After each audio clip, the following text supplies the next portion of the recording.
Good morning, ladies and gentlemen. Thank you for joining us here today at this press conference related to an operation that's been ongoing, quite frankly, for almost a decade now. This is related to MS13 gang members and the brutality and the nature of the criminal activities that they committed here, not only in Broward County, but in other parts of the state of Florida and Palm Beach.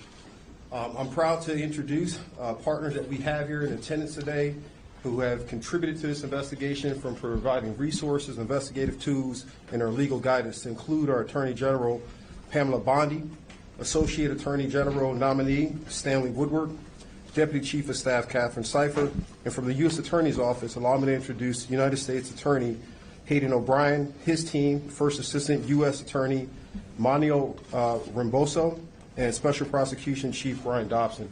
Folks, for several years now, this community has witnessed me stand here and talk about the importance of executing investigations regardless of how long ago they occurred. And the crimes that we are going to talk about today took place back in 2014 through 15. And had it not been for the efforts of our cold case unit, which we launched back in 2019, and their ability to dig into these cases and no longer see boxes in hallways and dismiss the fact that these are victims, these are people, these are members of someone's loved one or family that are no longer here.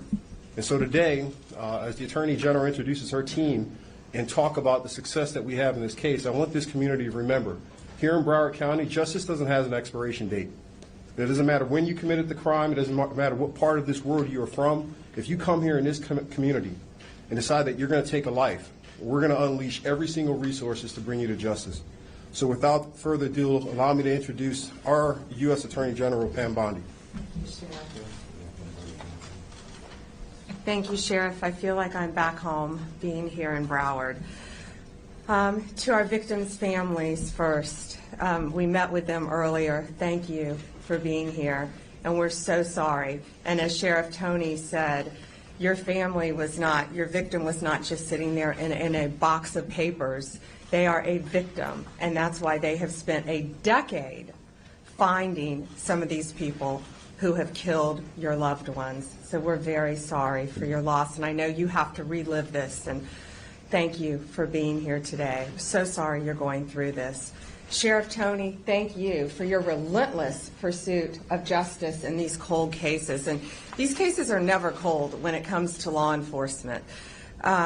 And I want to also thank Hayden O'Byrne, where's Hayden, our acting U.S. Attorney for the Southern District, and Brett Stiles, our SAC for the Special Agent in Charge for the FBI, and to all the great men and women of the Broward County Sheriff's Office, for our Border Patrol agents, all of our agents who are here who have done so much to help. Thank you all to the men and women, especially of Broward, and our victims advocates, our interpreters who have helped with this case.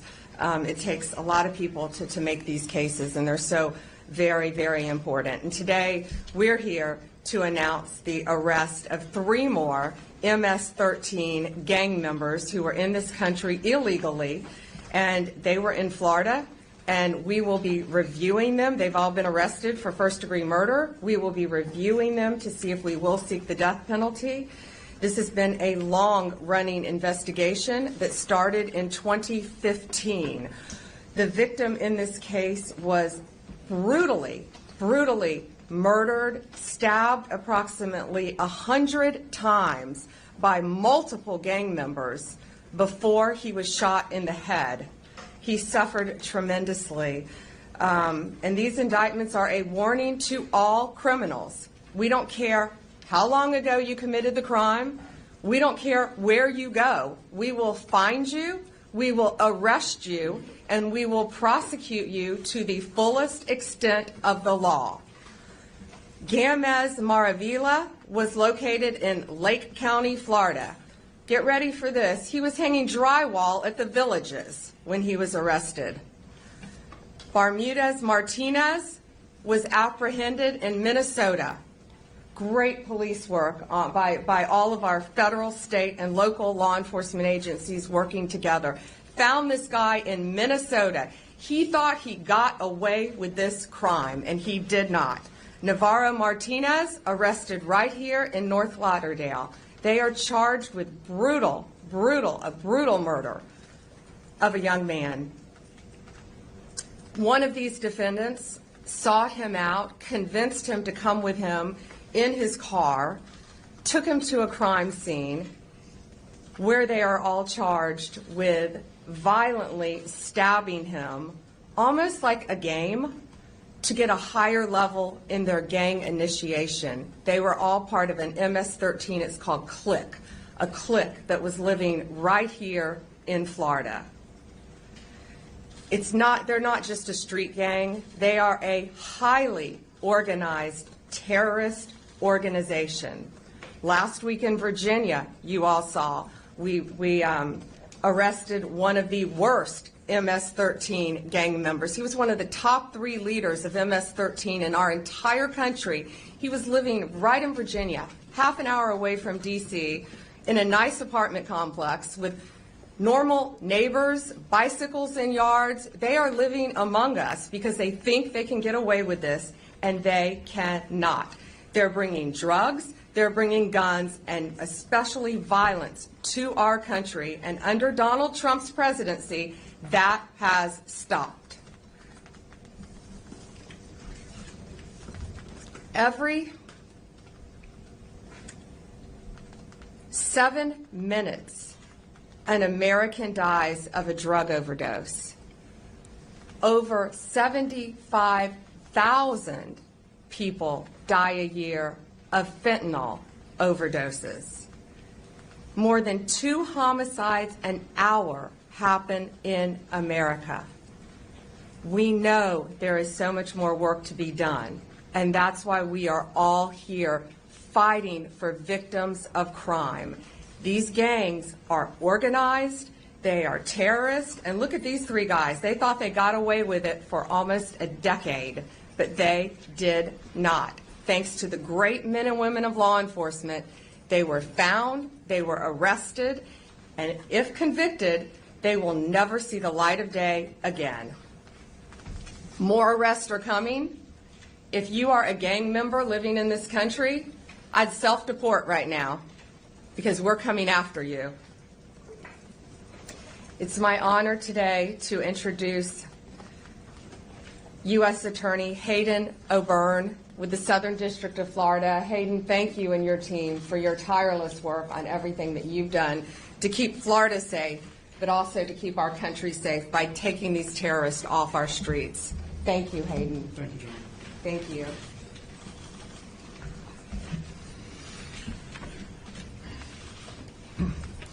Thank you, General Bondi, for your support of the really strong state and federal partnerships that we have here in Florida and elsewhere across the country. Today is just one example of what we can do when law enforcement works together as a team, as Sheriff Tony and General Bondi have demonstrated here with what we're able to do. When we join forces like this, we can solve cold cases from 10 years ago. We can solve these homicides. We can bring terrorists to justice. We can take back America, and I hope that we can provide some solace to the victims of these horrific, horrific crimes. Sheriff Tony, thank you so much for your support in this case. We wouldn't have been able to do it without you. Thank you for your support for so many things, including doing an excavation to find the body of the victim years after that lot was turned into a housing complex. Thank you to the cold case detectives and everyone else at your office that worked tirelessly to pursue these individuals, not just in South Florida, but across the country. Now, I also want to thank the Palm Beach Sheriff's Office, Customs and Border Protection, Homeland Security Investigations, the Florida Department of Corrections, the Naval Criminal Investigative Service, and everyone else that was involved in this prosecution. We couldn't have done it without you, but when we work together, we can achieve these indictments and we can secure the convictions of these terrorists. The United States Attorney's Office and the Department of Justice, we will not stop working to pursue these terrorists and take back America. Thank you. I'd like to welcome to the stage the SAC of the Miami Field Office of the FBI, Brett Stiles.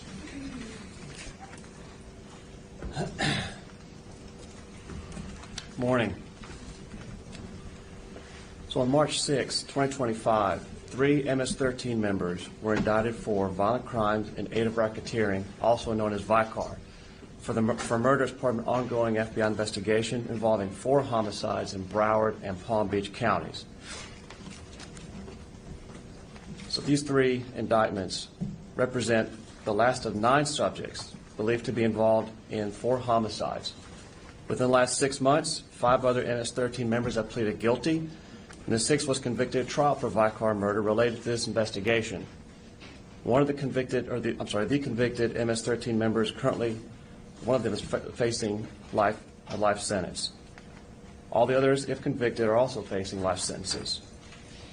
MS13 is a violent international criminal organization that has no respect for borders, law enforcement, or human life. In fact, one of the final tests for membership is to commit murder. They have made inroads into many cities across the country, committing a variety of crimes, including drug trafficking and extortion, and they must be stopped. This is why the FBI is dedicated to disrupting and dismantling the most significant gangs through intelligence-driven investigations and partnerships such as our Safe Streets Task Forces, the National Gang Intelligence Center, and our transnational anti-gang task forces.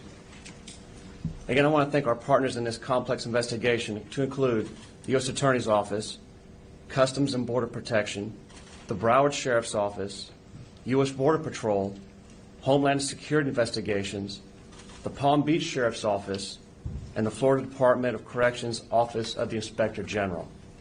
Additionally, I want to highlight the ongoing the ongoing close cooperation with our law enforcement partners in El Salvador and Mexico on this and other investigations. Only through the hard work and diligence of law enforcement professionals within these organizations was this investigation a success. And the fight isn't over. Together, as a great law enforcement community, we're better positioned to root out any gang that seeks to commit violence against our citizens and the communities that we serve. So now to the South Florida community. We encourage anyone who may have information about gang activity to come forward and report it. This information is vital to our ability to keep the South Florida community safe. Thank you. Thank you, and thank you to Director Patel. You have, both the FBI has been working tirelessly to take these illegal aliens and all of these criminals off of our streets. Are there any questions? Hi. Obviously, the MS13 gang has been here for the last 10 years. This is a cold case. Can you please explain and expand on the scope of how long and wide this gang, specifically in Florida, has affected our communities?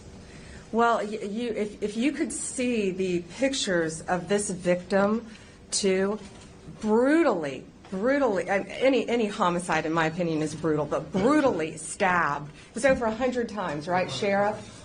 All over his body. I mean, his neck, his chest, his entire body, almost like a game. Didn't they call it a piñata? They called him a piñata. That's how frightening and dangerous these people are. These gangs are organized, terrorist. They have a command structure, and one of the reasons they commit murders in this way is to increase their level within the gang. So yes, they had been operating right here. One of them, as I said, was caught in Minnesota. They are living among us, the most violent of violent, but no longer. Thanks to great police work, and again, it's state, local, and federal agencies working so well together. We're going to find them all and take them off the streets. These 3 were here illegally from El Salvador. Can you explain how the 9 and possibly 10th there, how they're are they responsible for more than one murder? If you can talk about the scope. Multiple murders for the other ones. Do you want to take that? Multiple murders. Yes, there were a total of 4 murders involving these defendants down here in South Florida. In the trial that just concluded, the people you see on the top row either pled guilty or were convicted of those murders. And then basically everyone on that was involved with the last murder that we've charged. And the 3 individuals that have been charged were involved in that last murder.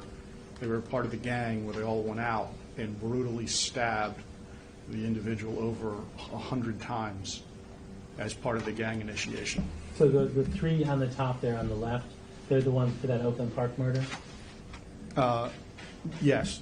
Everybody was involved in the Oakland Park murder, and then there were 3 other murders down here in South Florida that various gang members were involved with.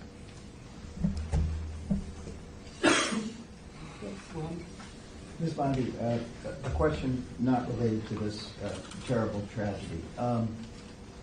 As you know, it is routine for the department and the FBI to investigate matters such as the signal scandal, the interactions, inappropriate interactions between some of these cabinet secretaries on secure national defense information. Last week you told a reporter that the reason you have chosen not to investigate that was because you viewed this information as not being classified. The predicate for opening investigations in the past has not been classification. It's been sensitive national security information. So I have 2 questions. First, can you tell me how you know it wasn't classified if you haven't investigated? And secondly, have you discussed this matter with the president or anyone else in the White House? I have not discussed it with the president. And secondly, the agencies themselves said it was sensitive, not classified. I believe one inspector general is looking at it now. Those cases would have to be referred to me. They have not been referred to me. They are being looked at interagency currently. Does the Anyone FBI else? have latitude to open an investigation independently? No, nothing has been referred to us. These are intelligence agencies, and they are reviewing it internally. All right, thank you all so much. I can take one more. Thanks. Hi, Betsy Klein, CNN. Yeah, hey, Betsy. On the topic of deportation flights, were you informed of Judge Boasberg's March 15th verbal order to turn planes around, and were you involved in the decision to defy that order? I don't think anyone defied an order by a judge. That's pending in court right now. I think our attorneys have argued in court. I think there were arguments yesterday. We're awaiting a ruling. I anticipate this will go to the Supreme Court, be ruled in our favor. I don't believe anyone defied a court order. I think testimony came out in court that those planes not only had taken off, but were outside of American airspace. Moreover, they were illegal aliens from El Salvador, just like these guys on this chart, who are committing violent murders throughout our country. They were some of the worst to qualify under the Alien Enemies Act, and we should be concerned about the victims of these crimes here in our states more than these defendants. Were you involved Thank in you that all. decision? Thank you all.